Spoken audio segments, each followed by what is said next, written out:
we gonna learn like a ton of stuff about these playoff teams that are going absolutely ape shit, and we will do that right now. But 2 days without smoking, no devices, no what have you. We're just doing it on the strength of Jesus. So God is live, everything is great, and we have a jam-packed podcast for you to get to today. So without further ado, let's start off with the Detroit Pistons. The Detroit Pistons last year won a total of 14 games. Now, this podcast was really hard on them. We've been talking about it all year in regards to Monty Williams and his exit, and now we have JB Bickerstaff in the building, and we also have a 44-win team who really, I know a lot of people want to sit here and talk about the Knicks and them winning and what have you, but we're going to spend a little time on the team that lost. This is the reason why we're going to do that. Again, 14 wins. 14 wins. And now they've won 44, and they pushed the Knicks to 6 games. Now, I know we love a leap year, and it felt like this was just impossible for it to happen. This seemed like it was created in a lab as far as the growth is concerned. But here's the kicker. They actually found their guy. Cade Cunningham is him. But being him in the NBA without a second creator, that's like having Batman, a grappling hook, and then sending him to a fight with 5 Jokers and no Alfred. You need support. You need spacing. You need somebody else to handle the wall.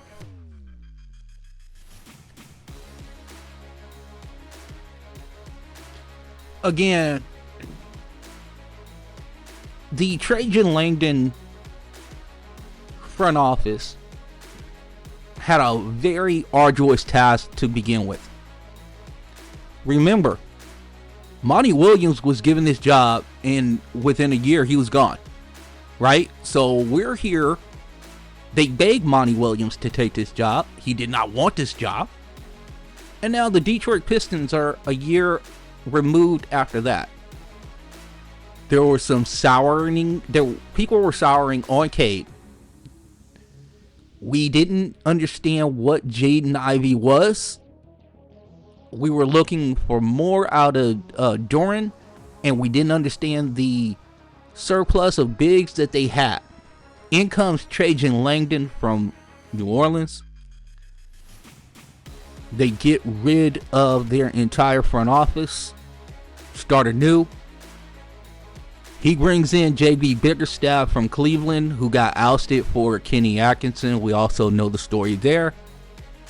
But now, here we are.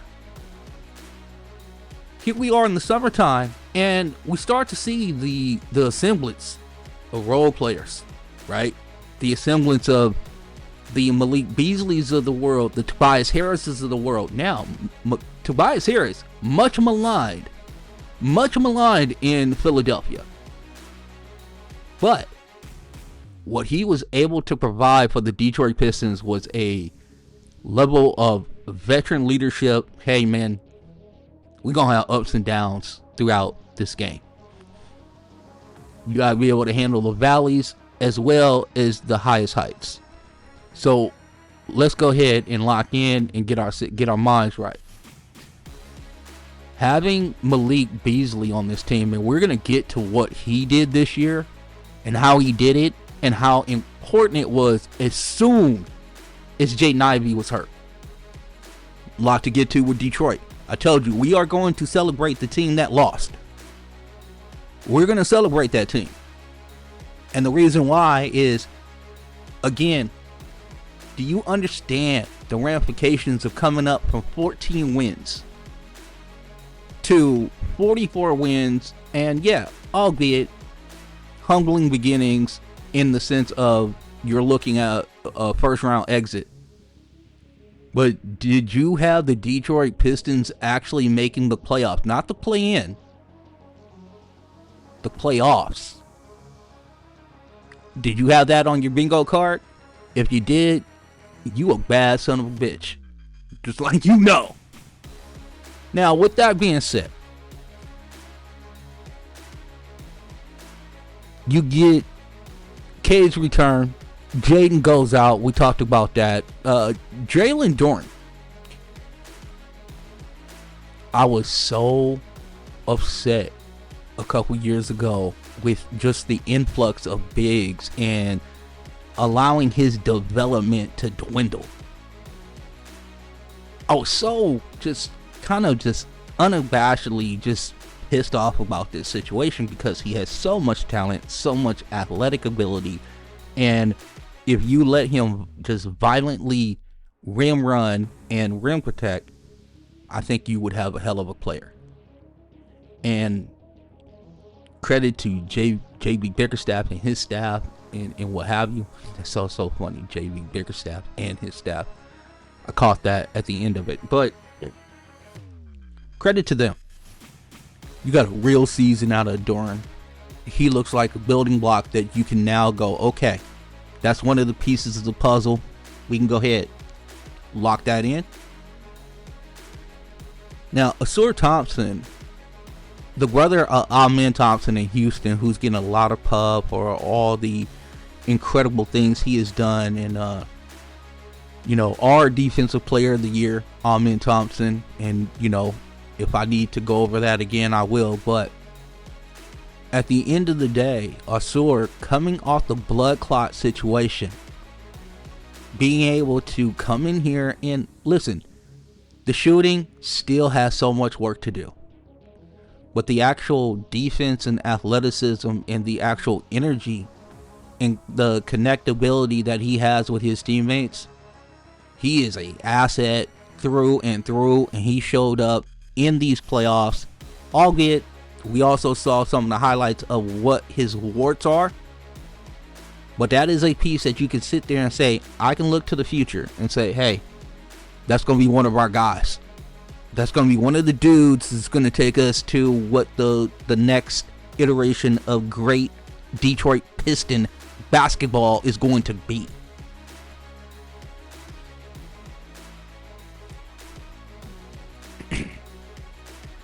So you say 14 wins to 44.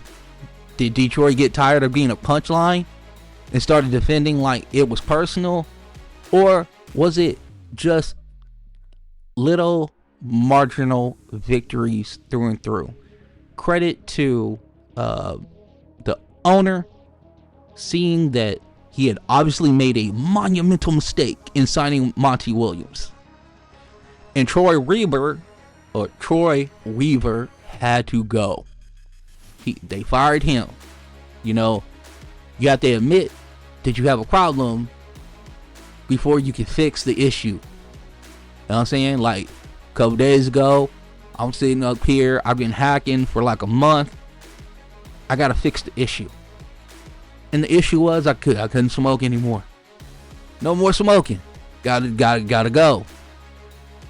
You win 14 games. Your city is very upset because you got all this talent on the team, right? Because we see it now. And then, you lose like 33 games in a row last year. I mean, it was dire. I mean, the nadir of what the Pistons were, we reached it last year. To see them get Simone Fontecchio last year, to see them then reinforce with Tobias Harris and Malik Beasley to create the space that they were sorely lacking. And then also to get rid of James Wiseman and to get rid of Marvin Bagley III, to take away the glut of big men that they had, I wouldn't say in front of, but stymieing the development of Jalen Duren. You do those things, and your team automatically just metamorphosize in front of your very eyes and win 44 games. Now, here at Front Runner Podcast Collective, we have a saying: the playoffs are the truth tellers. The playoffs is the bright light of truth. Cade Cunningham, 23 points a game, 8 assists, tons of usage. So what we found out, right, is that they've had an incredible season. They had obviously we weren't sitting there thinking to ourselves they were going to triple their victory total from last year.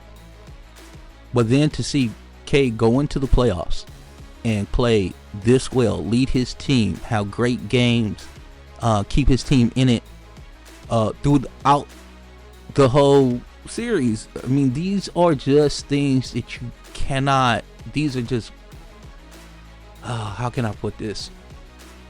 You're just banking money. You're banking playoff equity, playoff maturity. You're banking all these things, and allowing Cade to have this experience and giving Cade this experience is only going to benefit him and also benefit the Pistons when this time comes about next year.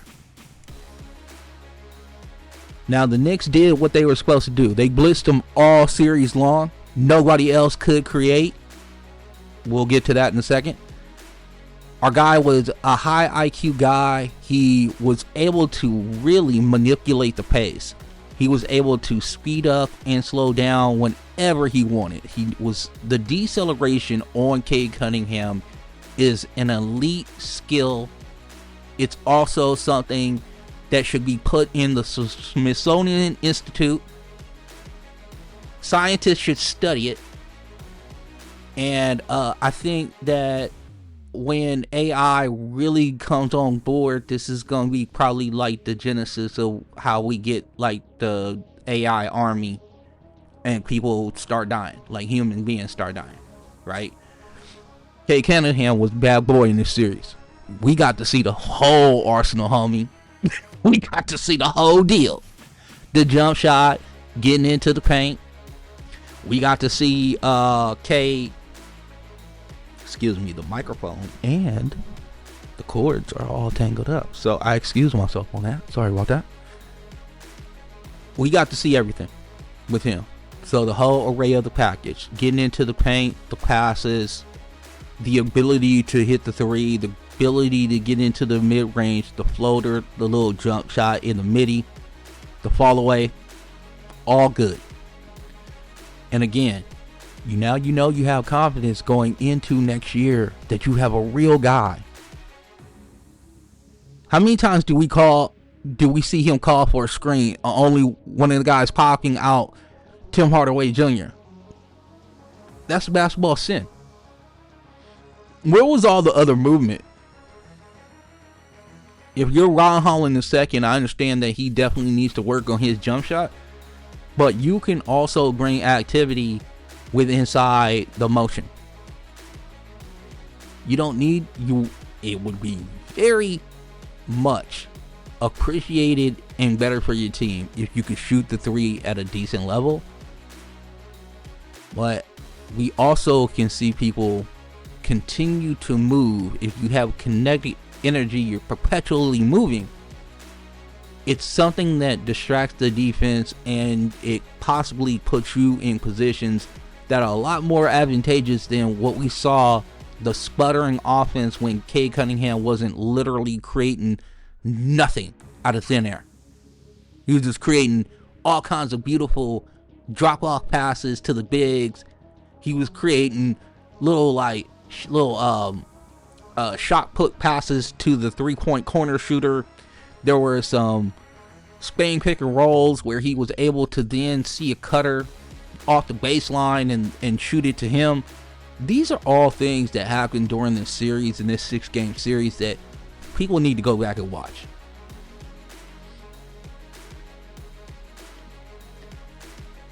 Now, where do they go from here? 28.1% from three-point land in the playoffs. That's not getting it done. That's not basketball in the 2025 season. All right, you gotta shoot the three ball at a decent rate. Only Beasley demanded closeouts. We'll get to why. Ausar, Duren, Holland, all either non-shooters or raw toolsy guys. 3-point attempts a game, 22nd in the league. So that is bottom 8th. It is bottom quartile of the NBA. The Knicks would garden half these dudes like the YMCA uncles, just chilling, 5 feet back, hands on their hips, like, go ahead, young blood, shoot that jump shot. Hey man, I stand out here all day, bro. I don't care. Go ahead, shoot that. This is like when you get a fire beat drop coming, but the ox cord cuts out. Cade was getting downhill, kicking it out, and there was clanking. We were building brick houses. We were listening to the Commodores. We were doing brick and mortar, whatever you want to call it. There was a lot of masonry going on in Detroit and also in New York City. Kind of fun. They could have put that in New Jersey and then called it Brick City, and then it would have been apropos. Ausar's elite motor. These are the things that we can move forward with. Ausar's elite motor, defending 3 positions, all defense upside. Obviously, he needs to continue to work on his corner 3 and decision-making work. So obviously, as when he has the ball on the second side creation leaves a little bit to be desired, to be honest. But we're also talking about somebody 21 years of age. So I love his development this year. Both Thompson twins were excellent, and we are grateful for the productivity. Now, speaking of somebody who has versatility and tools, Ron Holland II, he's got tools, but the game moves too fast for him. He still seems in slow-mo. Don't expect real value until probably, if the light bulb goes off late next year, we'll see. Ausar Thompson is a dog. We love him. I ride with this guy in any playoff series, even though he shoots like a controller that is disconnected, because it's not gonna happen. But anytime that you can put 6'7", long arms, incredible athleticism, and when I say incredible, his brother and himself are in the 99 percentile of athlete. Like, do not get this twisted. This is a high level athlete, okay? And I think that a dog like Ausar Thompson is something to celebrate. Now, what are they going to do next year? You asked this question. Hopefully I have some answers for you. You got Tobias Harris, who trying to contract with them, but he's on a reasonable deal. You also have Tim Hardaway Jr., shooter, no versatility. The defense is, I don't know. Schroeder, to me, I love him. He's a misfit skill set next to Cade, high usage, and his 3-point shot leaves a lot to be desired. I mean, he's still just a dog, though, on defense. And then here's the best part. If you keep Schroeder, he can go to the backup role, help out Marcus Sasser. Jay Ivey comes back. Now you got a 4 rotation guard situation. I like it. I think it should be something that they should think about. These are the guys you sign when you're trying to hit 38 wins, not when you're rebuilding a 50-win core around 22-year-olds. Now, Beasley might be the real trade chip, one of the few. You start a package with him, with filler, and you might sniff around that next upgrade of what you need. Because here's the problem with Malik. He can get you buckets. He's going to shoot the volume of 3 ball 100%. But can you get some off-ball creation, or I mean, not off-ball. Can you get some on-ball creation second side from him? Can he get teams into the blender? That's very important. Now, we talk about that. Why? Keep floor, raising guys, hang around, 42, 45 wins. This is what direction the Detroit Pistons should go in. They are not ready to go all in. And who would they go in all in for? I think the stopgaps, people can say, hey, you only is going to go as far as what Tobias Harris and Malik Beasley get you. Well, again, they tripled their win total. Yes, albeit they were absolutely deplorable last year, but they did go ahead and triple that win total, and they pushed the Knicks. The Knicks had to play to beat this team, no doubt. Now, do they need to find a second legitimate, initiator? Well, is that Ivy? I don't know what his situation will be next year. Hey, Soraya, 2702. I'm not here to tell you that Cade Cunningham is the next Damian Lillard or anything like that. But I will tell you this. We saw real growth. We saw real development. We saw a team come together, and we saw a superstar really find himself this year. And that's really the most special part about this journey with the Pistons this year, is the Cade Cunningham ascendance. So let's take you to the next game of, you caught my eye, and that Clipper Denver game was just awesome. You ever see a game where the best player on the court is also the calmest guy in the arena, like Bill Russell, reincarnated, but Eastern European, so obviously a lot lighter, but more doughier, not as muscular defined as Bill Russell. Definitely doesn't speak like Bill Russell. Throwing cross-court lasers and calming his team down. Wow. Jokic. That was Jokic last night. I mean, he was absolutely a dog. But the Clippers, they showed up. And they showed up in a big way. Oh, man. This wasn't as easy as people wanted it to be. And now we got a game 7. Because the Clippers and Kawhi and Harden said, hell no. No. This is not going to happen. Not on our watch. And the one thing that I want to say about the Clippers, and I, as somebody who is a avid Laker fan, they played with a lot of heart this year. Shout out to my guy Ashton. Ash, love you, my guy, my Discord brethren. Love that cat. The vibe was different from the tip-off. The Clippers looked ready to go. Harden's body language wasn't bored. He looked like he was actually motivated last night. Denver did start slow. Jokic was already coaching in first quarter. That's never a good sign when David Adelman, hey, we're gonna have to have you on the second row, because Jokic is gonna be coaching the team. 25 points, 8 assists, 7 rebounds. Obviously, this is a quiet game from Jokic. Now, I say that so cavalier. Like, we should just be looking at this like, it's an okay game for him.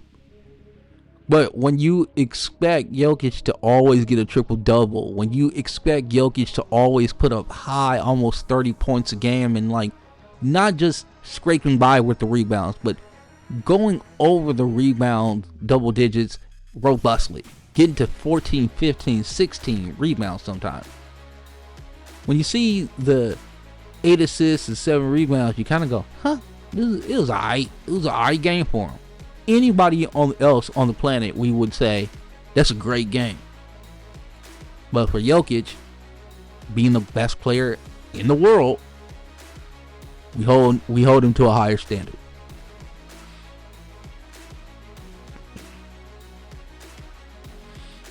He pulled ground. He waved off Murray.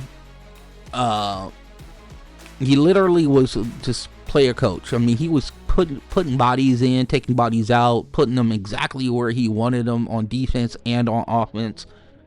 It was incredible to watch. Now, the James Harden game that we did not expect.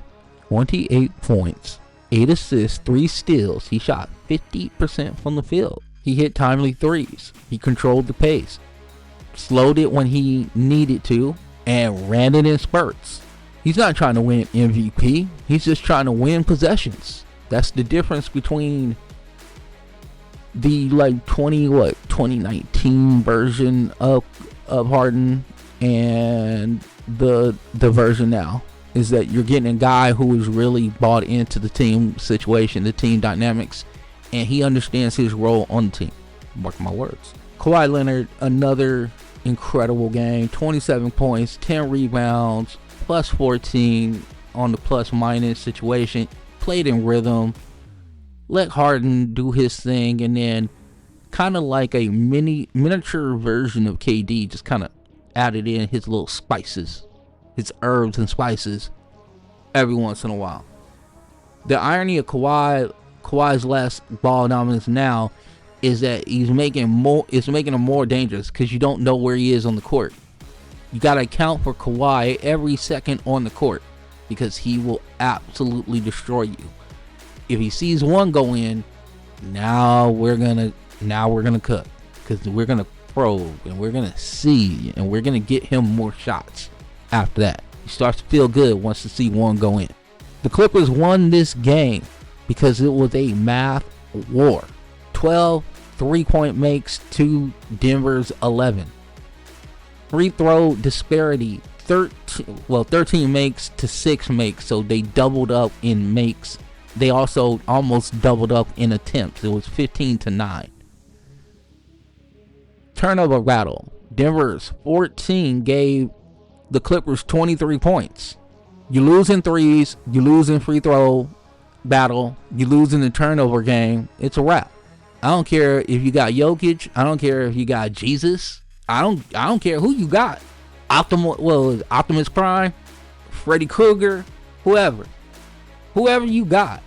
If you can't win the 3-point battle, the free throw battle, if you lose the 3-point battle, at least win the free throw battle by a significant margin so you can make up why you lost the 3-point battle. And then if you're going to turn the ball over, I mean, this is a recipe for absolutely destruction. But they were still in this game because Jokic. Norman Powell is doing Norman Powell things. And when I say that, I have to shake my head. 24 points. 4 of 4 from the free throw line. And a late dagger 3 to kind of seal it up. He found his rhythm off ball and attacked mismatches all night long. He's a guy you forgot about until he has 19. And then that's Norman Powell's game in a nutshell. Just, you don't even see it coming. Might be the NBA's most dangerous third option come now. Now, how do we feel about a game 7 in the good old, good old Maha? How do we feel? Can Murray continue to give them 25 plus with efficiency? Can David Adelman call the game without Jokic? Or is Jokic going to call timeouts and then bring in players and take out players? And can the Clippers repeat their physicality that they had last night? Or was that a one-off? I don't think so. This has been an incredibly physical battle the whole way through. It's going to be an interesting situation, man. It's going to be real interesting. Now, what do we do on a Feel Good Friday? Folks, what did we promise you that we were going to give you on a Feel Good Friday? NBA draft is coming. We will get you ready. I promise. We kind of did it last week. We did it in Baseline Buzz. We talked about the Cooper Flags of the world. We talked about the Dylan Harpers. I think we also talked about Trey Johnson a little bit and the Ace Bailey. I want to move on. We talked about the VJ Edgecombs. I don't know if we talked about Cade Cunningham. Yeah, we did. Derek Queen. But I want to tell you what some of these guys are, or what people are thinking about them right now. So let's get into this real quick. He questions the rim. He's allergic to mid-range shots. Right now, 19.4 a game. He attacks the paint like he owns it, like it owes him rent. He can already read defenses like a seasoned vet. Weaknesses. Pull up gang. What up? Under 30% from 3 on self-created shots. That's not good. That is not good. By the way, Ace Bailey, we had talked about this before. We had talked about a guy who we were kind of worried about whether he was going to stay at his number 3 position or whatever. It looks like, I don't know what the draft is going to end up being, but I think some teams are starting to question some of the validity of what he's put out there on tape. The dude is electric. There's no doubt about it. Dude can shoot his ass off. He's 6'10". This is Rashard Lewis. This is all the guys that you wanted to make it big back in the day. This is Robert Horry. This is Michael Porter Jr. now. It's that dude. Big, tall dude, shoots threes, all of that. Can you put it on the deck? Can you not turn the ball over? Do you have another skill that may be on the defensive side? Are you a two-way player? Can you be somewhat of a two-way player? These are all questions that we have about our guy Ace Bailey. And it looks like the NBA personnel decision makers are starting to ask the same questions. The lads are asking the same questions in the high rooms, in the rooms that matter, in the rooms where decisions are made, where $1 million deals are just manifested and brought to life. Those guys are having questions about your boy Ace Bailey. We move on to our, I want to say, some guys that you kind of need to know about. And the first guy is Carter Bryant out of Arizona. The university, go Wildcats, all of that. Keep y'all asses in the Big 12. We didn't like you in the Pac-12. You know this, still UCLA all day. 8 clap, 4's up. Let's get him. What up? Okay, first of all, Carter Bryant is a stud. 6'8", long arms. Loves to rotate, close out. Gives you good two-way energy for like 17 minutes a night. He didn't start much at Arizona, but made noise when they played him. The jumper, serviceable at this point.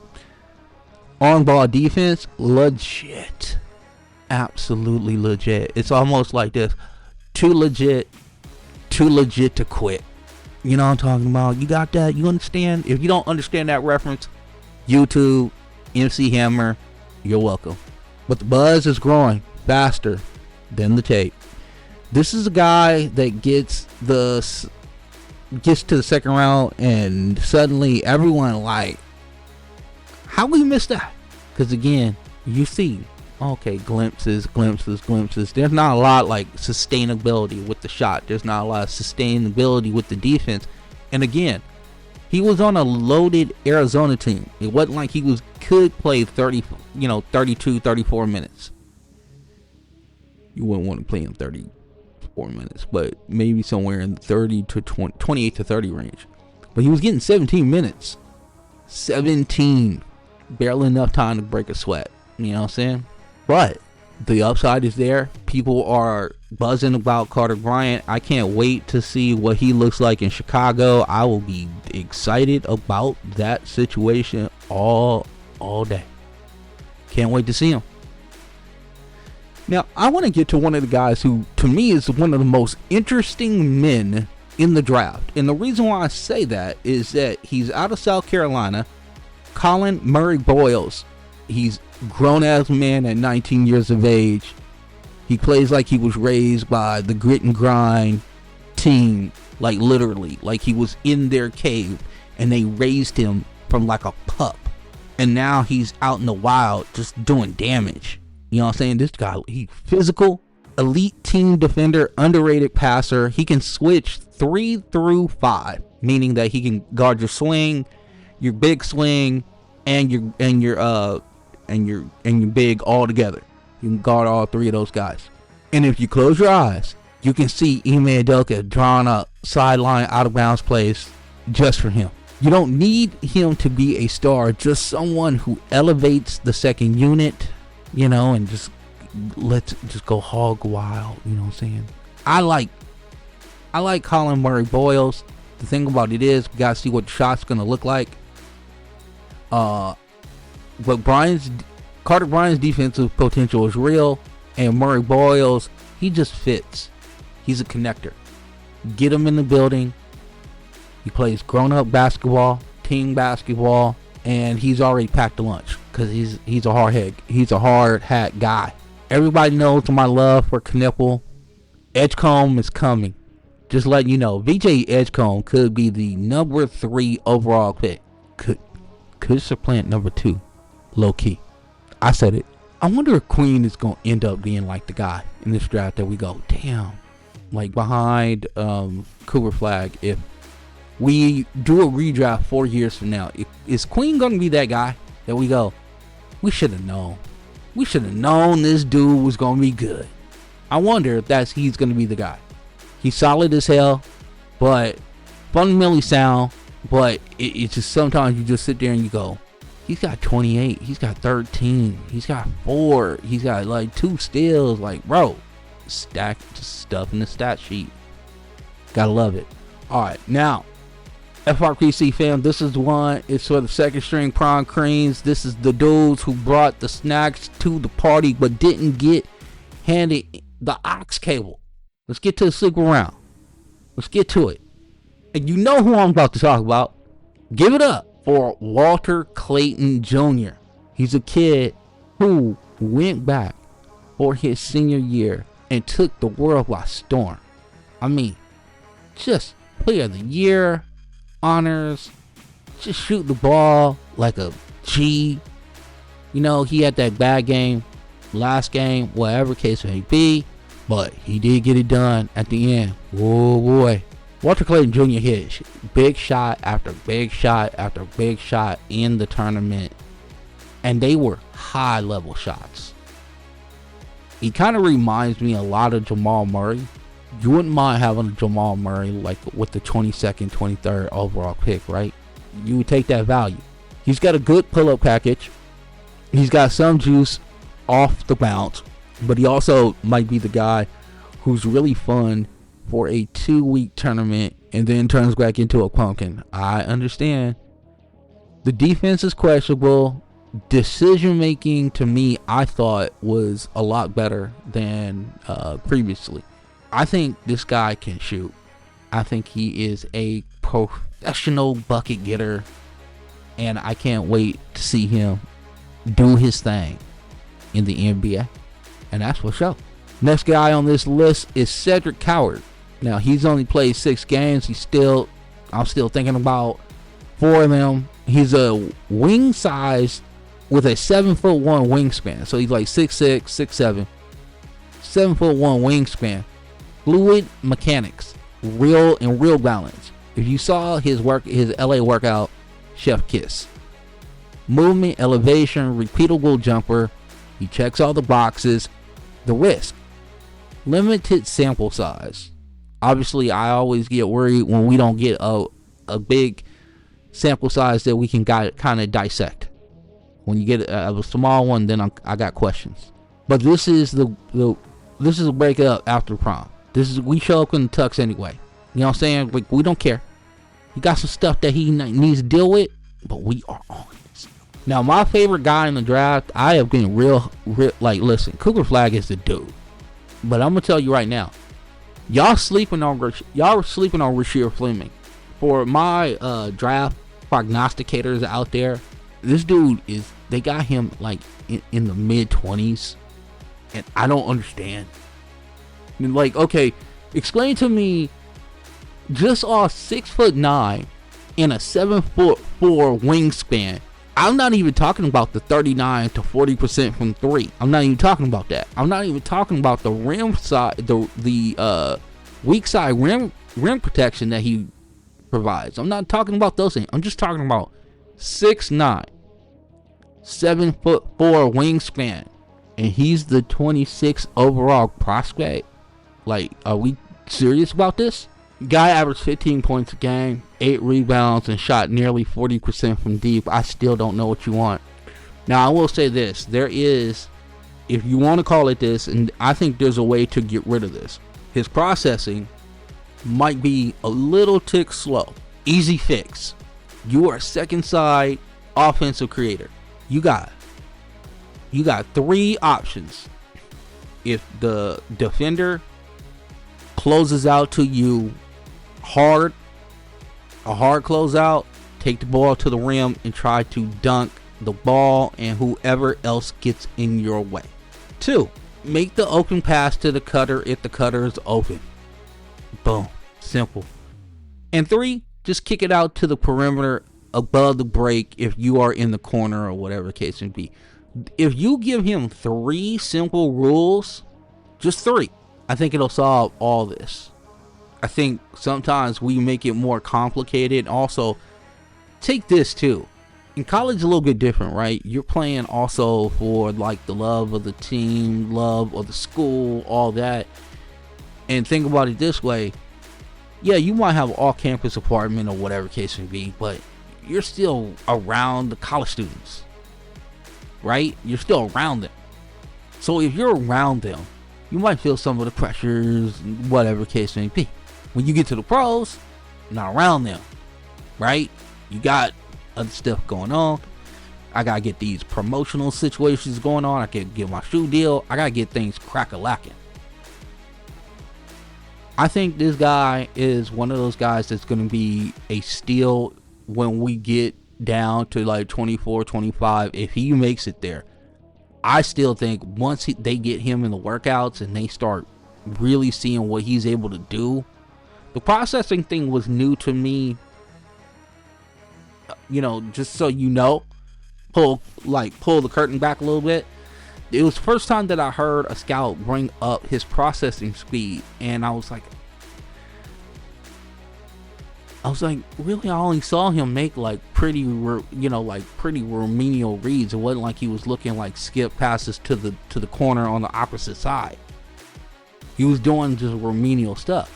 But the thing about it is, a lot of people want to sit there and like really kind of just shit on the remedial. I'm not doing that. Listen, bro, if you don't turn the ball over, that's a win. He didn't do that.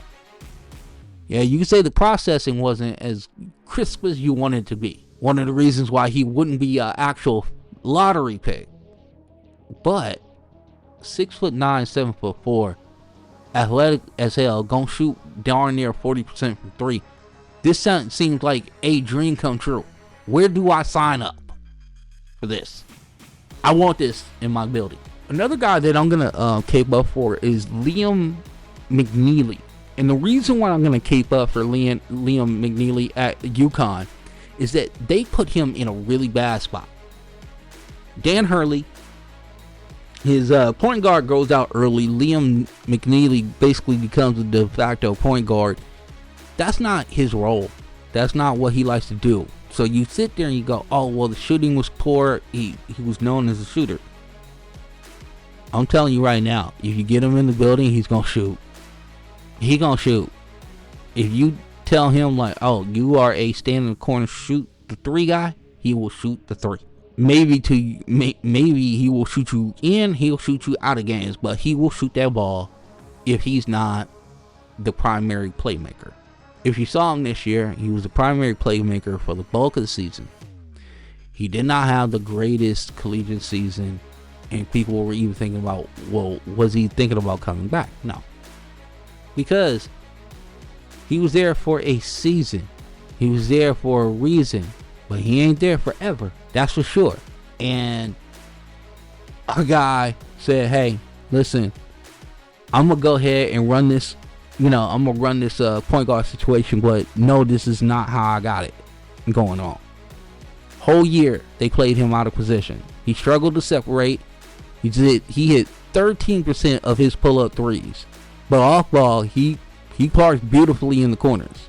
He's like a well-built Tesla that doesn't want to merge onto highway. But I think if you get him off ball, coming off screens, whatever case may be, you'll get the guy that you're looking for. So the next guy on our list is he's a late riser. His name is Jean Berenguer. He's from France. He is tall. He is bouncy. He has hands like magnets. He's a rim running big man that you can throw lobs to by January. The downside to him, he's still super raw. Not much more offensive skill than beyond the dunker spot.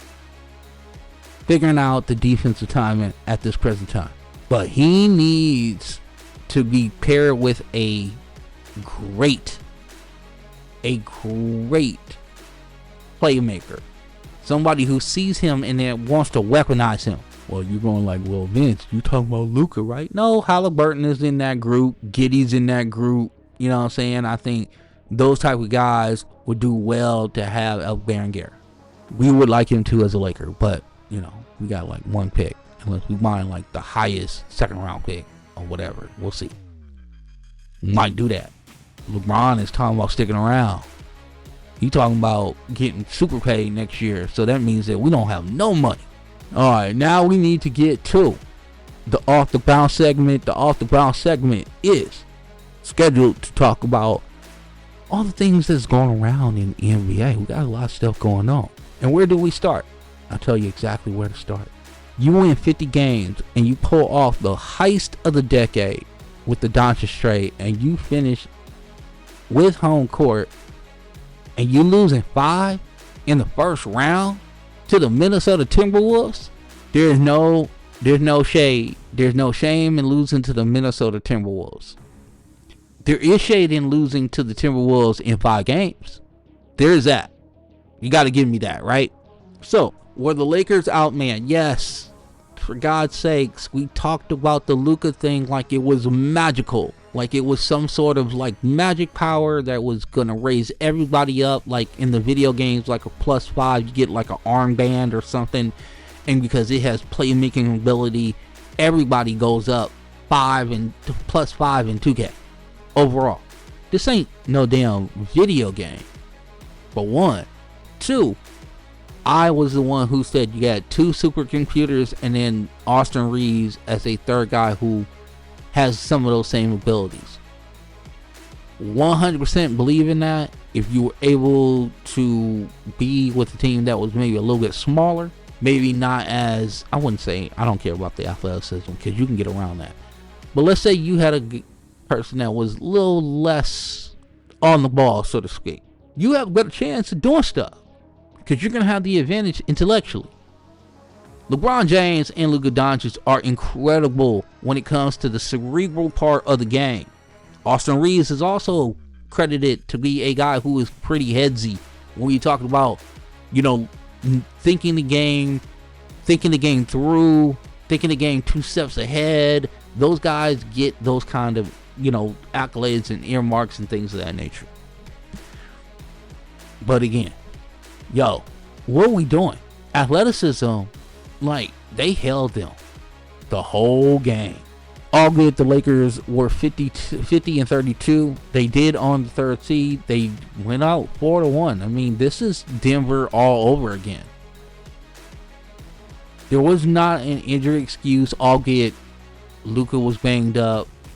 They said LeBron has a tear in his MCL that he'll be fully recovered by, and spring training and stuff like that. But we'll see how it goes. It wasn't like this was a fluke series. It was a blueprint that was exposed. Because here's the deal: Jackson Hayes, who is basically their own legitimate 7-footer. I understand they got Alex Len. Alex Len can't play.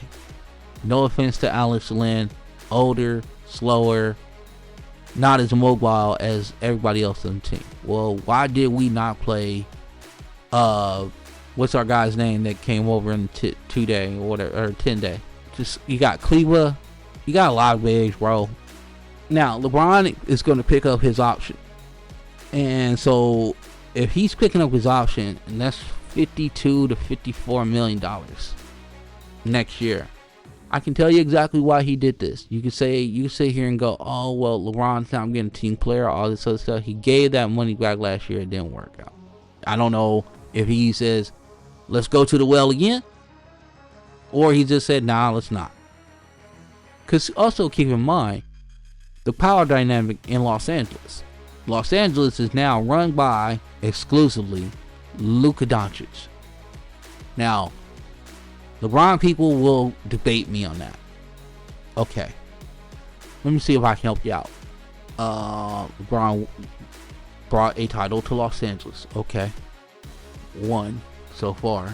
Well, LeBron has given us so many tremendous playoff moments. I don't know, couple, but not as many as you think. So if that's the case, if that's what's going on here, and it's just like, preference over whatever case may be, gotta do what you gotta do. But at the end of the day, this team is flawed, I tell you.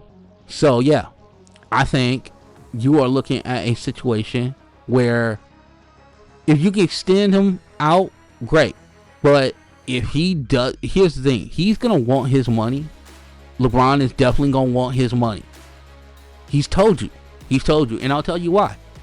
He saw the power dynamic shift. He saw that Luka is now in charge. He saw it took them only one day to try to go out and get a rim running big. He saw all that.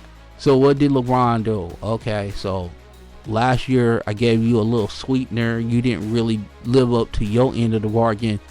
Now you coming back for it again, and I'm gonna slap your hand and say no, I'm not giving that to you.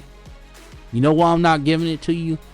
Two reasons. One, if I do it, I'm giving money up. I scored 25 points a game this year. I was doing damage in the playoffs. Yeah, we didn't win, but I held up my part of the bargain. You need to go talk to that other dude. That's what LeBron's gonna say. Not saying it's right, but that's what he's gonna say. And you can come back to LeBron and say, hey bro, we 4-1, like this seems to be like a pattern for you. Like we keep losing 4-1, homie. What are we doing? And then the Lakers didn't have a bench. Austin Reeves and Luka Doncic were your primary scorers. DFS, which was our box plus minus king during the regular season, just couldn't hit the broad side of the barn. Who else was out there? Our guy, what's the guy's name? Guy we got from Gabe Vincent. Gabe Vincent also struggle bus series for him.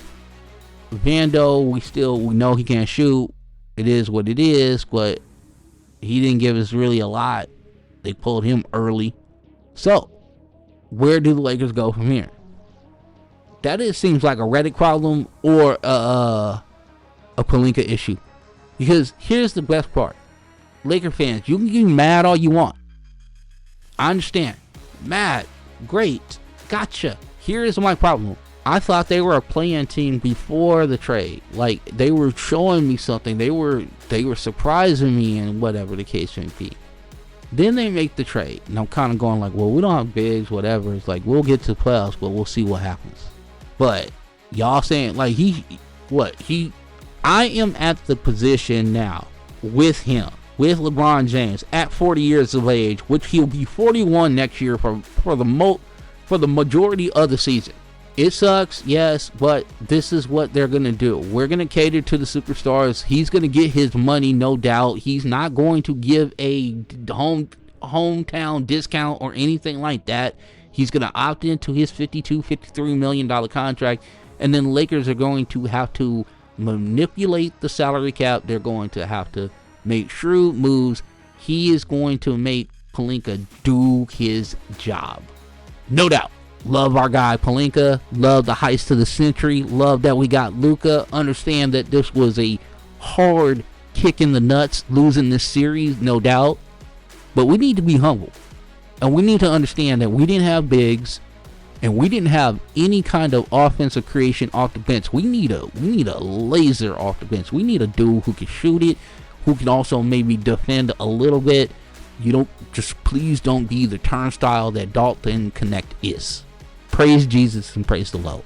Now, we all know the story about Mark Williams trade getting rescinded. We also know that right after the Lakers lost, our guy, as petty as he could possibly be, Mark Williams sent out like a happy face emoji, like, good to you. Thank you for losing. Thank you for sucking. Here's the thing, Mark. You on the lottery team, dog. Hey, Mark Williams. I understand that you 7'2", big scary dude, all that kind of stuff. I'm a little humble man from Long Beach, California. You know, I'm just a humble cog in the NBA media. That's all I am. Humble cog, right? Humble cog of this machine. But I'm gonna tell you something, my man. You got some big ass britches on you, coming out here on social media and throwing shade. You play for a team that is perennially in the lottery. You can't be throwing off wolf tickets. You can't be throwing this shade. This is not, listen, stay in your lane, my guy. Yes, they didn't want you. You're right. Because the medicals didn't look great. But for you to throw shade like, oh, yeah, I'm happy they lost. Okay, I get it. You keep that to yourself. Because you know what you just done? You are just giving yourself a one-way ticket to the Luka Doncic experience next year.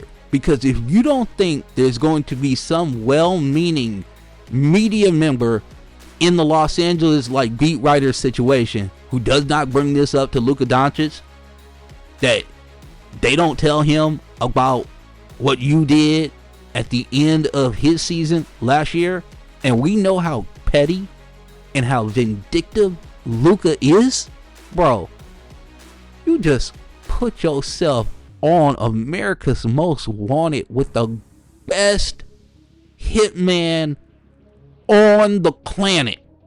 Good luck to you next year. Thank God you're in the East. Thank God you only play the Lakers twice, so you're only gonna get embarrassed twice. So there you go. Do the Lakers need a vertical lob threat? 100%. Pelinka even said it. I am tired of hearing the names of Kessler, Claxton, Lopez is so old. We do not need him. We do not need Clint Capella. He is so old. Let's try to look at guys who are in the younger range. Let's try to look for guys who are what I would consider distressed assets. Let's see if we can get a younger guy who can play multiple years, and then we can sign him to multiple contracts and everything like that. Let's try to do that. It's kind of what I want to do. Reeves is a certified G. He had a breakout year this year. I'm so excited for him. And here's the thing. We can talk about JJ Redick all we want. We can talk about what kind of rookie year he had. We can talk about he got the job off the strength of his podcasting. We can talk about all that. At the end of the day, the Lakers did something this year, and you would only know this if you watched them every single game. They responded to JJ. Where Darvin Ham got tuned out, where Frank Vogel got tuned out, seriously easy. The one thing about it is when JJ says something up at that podium or in a practice setting with a media scrum, the Lakers' ears perk up and you see them kind of coalesce around whatever the idea that JJ is talking about, right? This is something that we've seen over and over this year. Now ask yourself, as a Laker fan or as a fan of the NBA, did you see that type of situation when Darvin Ham was here? I saw a lot of going through the motions. There's a lot of players on this team that call JJ an asshole. And they say that respectfully because he demands yo, you gonna play hard, bro. And if you're not gonna play with effort, get off my court. Love that about my guy. What's the future for the Lakers? Luka's 26. Reeves 26. Bron is father time himself. No cap space. No picks, really. Limited flexibility. Where do we go from here? Well, you better hope that you got a really good scouting staff. You better hope that your scouting staff, your pro scouting staff, and maybe your draft scouting, your college, collegiate, international scouting is real good. Because you need to get a rim running big that's 6'11". Now, as far as your wings and whatever, maybe because you got the 6'11s, rim running big, maybe that allows Rui to become more of a defensive, perimeter dude, which I don't think that's going to happen. Dorian Finney-Smith is a little bit older. You're going to have to kind of help him out with another guy. And Dalton Connect is going to have to learn how to play defense in the offseason. So we got to see what's going on there. I hate to end Feel Good Friday on this note, but I think it's out of respect.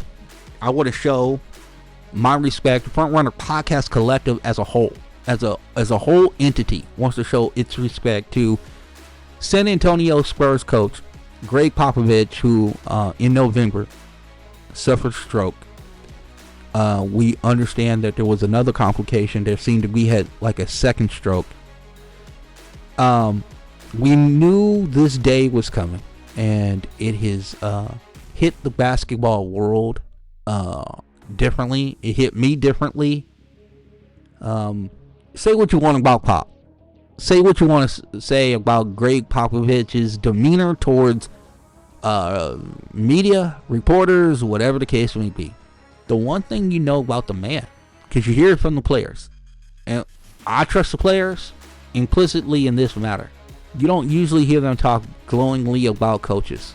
The way they talk about Greg Popovich, not just his mind for basketball, but the thing that's more important to them is how he benefited me as a man, how he helped me grow as a man, how he shaped me as a man.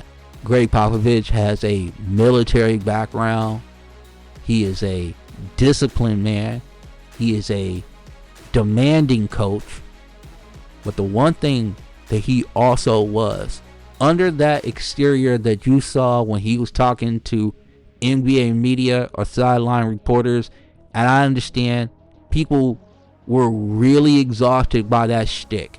The one thing that I will say, his players adore him because they know that he doesn't just give a shit about them on the court.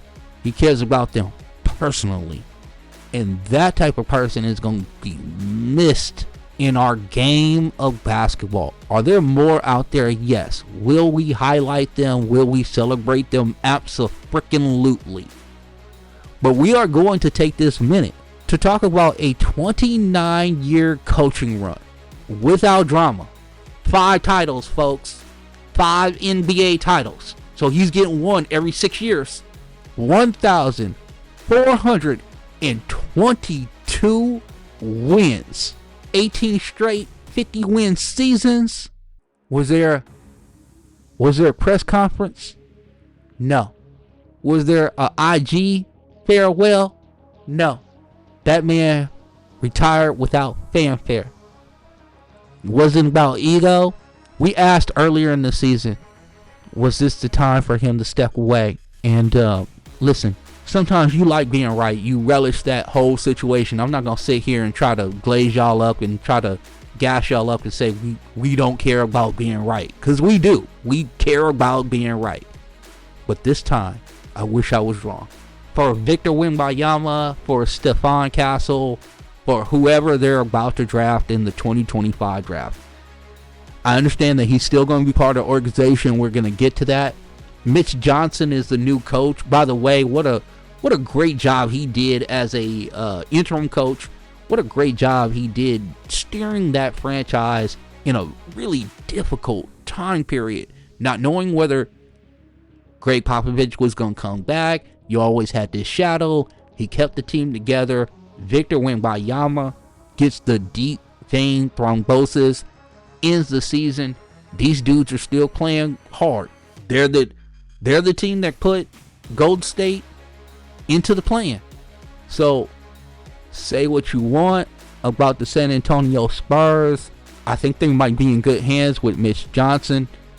He did take over for Pop after the stroke. They did finish with a 34-48 record. We did talk about the Wemby thing since March on.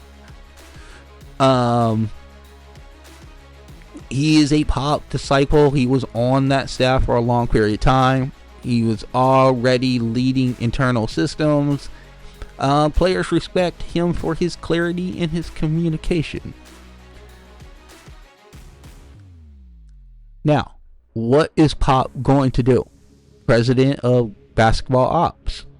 He will continue to advise Mitch Johnson and be kind of an advisory mentor to that young man. So coach isn't dead. He's just turning into a ghost GM. Not bad, right? Not bad gig if you can get it. But we want to respect the hell out of Pop. We salute you, sir. Thank you for your service. Thank you also for your dedication to the craft for 29 years, my man. Appreciate you. Keep this in mind. When you talk about Greg Popovich and his influence, right? Steve Kerr. How many championships does Steve Kerr have? That's 4. Mike Budenholzer has a championship.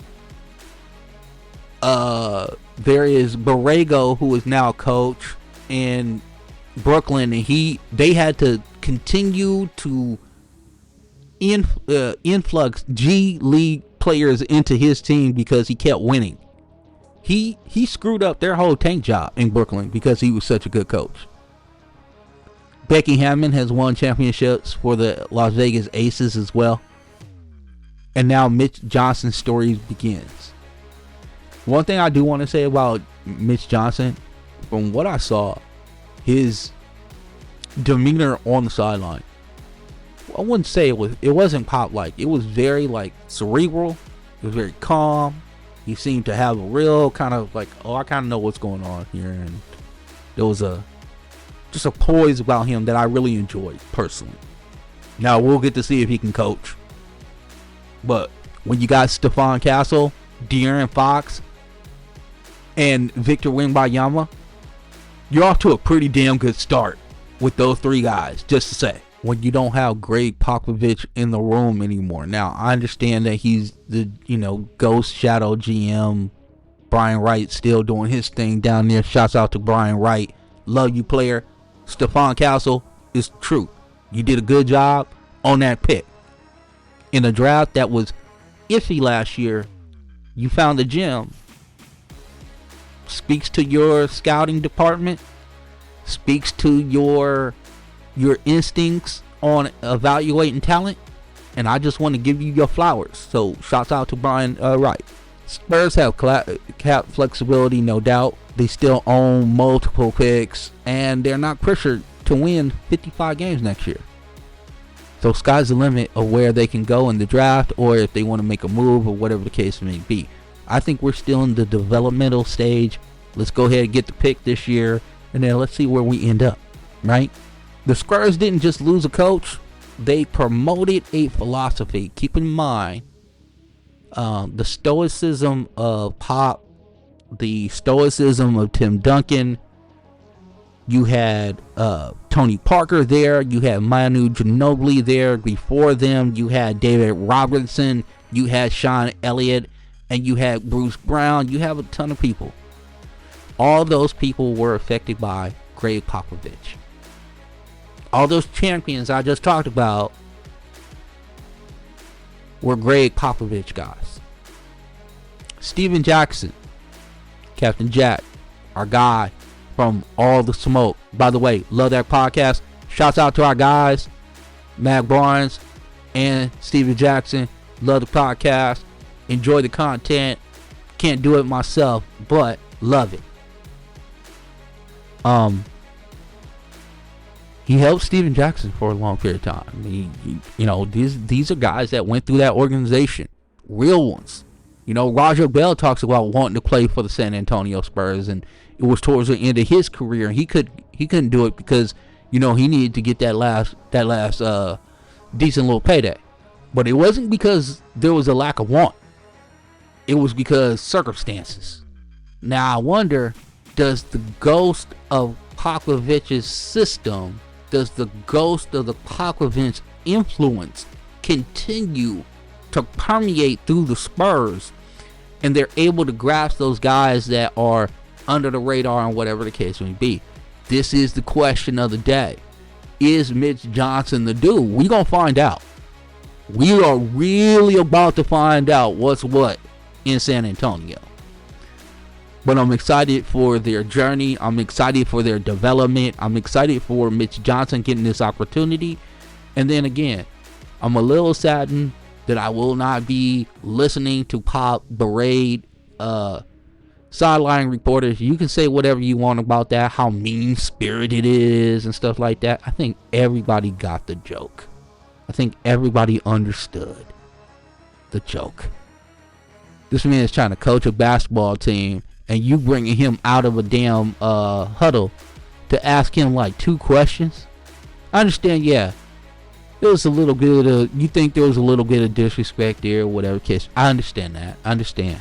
But let me ask you something. When you're busy doing something at work or busy doing something or whatever, and somebody just comes in and gives you just asinine question about whatever it is that you're doing, what's your response to that? It's easy for us to point fingers at other people, and then like when it's on us, like it's on us, we like, oh, I do that. Oh, I'm not even aware I do that. No, you aware. You know what's up. You know what's up. So again, I want to celebrate Greg Popovich for having just such an outstanding career. I wish it did not end under these circumstances personally, but there it is. There we are. And that might be a good place for us to end, you know? Now the Spurs are like in this like new phase of their life, and I'm also in the new phase of my life, right? With smoke and the whole situation. So here's the thing. We just gonna enjoy the journey. We're gonna see a lot of ups and downs with both myself probably and the Spurs. But the one thing that we do know is that Victor Wembanyama is already working out. We know that. We know that part right there. And if he's working out, that bodes well for early in the season and seeing Victor play. So it looks like the deep vein thrombosis is not a huge dilemma in his life, and we are all benefiting from that because we are gonna see that 7'5" absolutely basketball pterodactyl run rush shot over the league for many years to come. So this excites me in so many ways. So with that being said, enjoy your Friday. Also, enjoy your weekend. Also, I will enjoy my weekend. What are you guys getting into? Let us know. At FrontRunnerPC, at Rhea_Funch, FRPC. Let's go over to Blue Sky. Of course, at FrontRunner PC .bsky.social, because Soraya is super fancy. It's FRPC hyphen Rhea.bsky.social. And y'all getting to YouTube? Because not only is the podcast going up, did you notice there are clips? Clips are coming back. What up? You know how we do it. We doing it big. And also, keep in mind, as always, when we drop a pod, we drop a blog. We drop a second screen experience for you. And where do you get that at? You can only get it at one place. One place only. And that is FRPC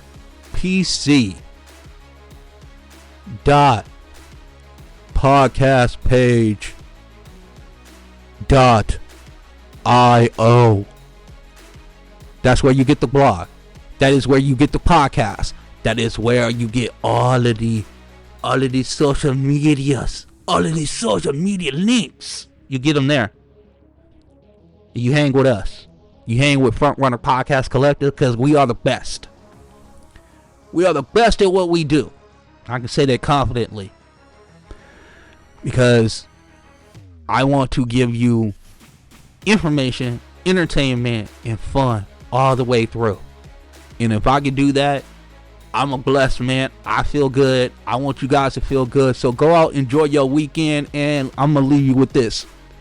Surround yourself with people who are going to lift you up, push you forward, and remind you just who you are. If you got folks like that in your life, celebrate them. Text them, FaceTime them, hug them, and let them know that they really matter to you. Because with growth, it hits different when you're surrounded by love, support, and real ones. And if you are building a circle like that, if you're building a circle of trust like that, you come here to Front Runner Podcast Collective, because that's what we do here. Start with us. We always got a seat for you.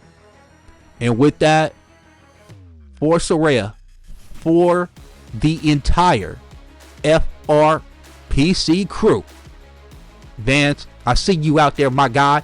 Thank you very much. Salute you. I am Vince.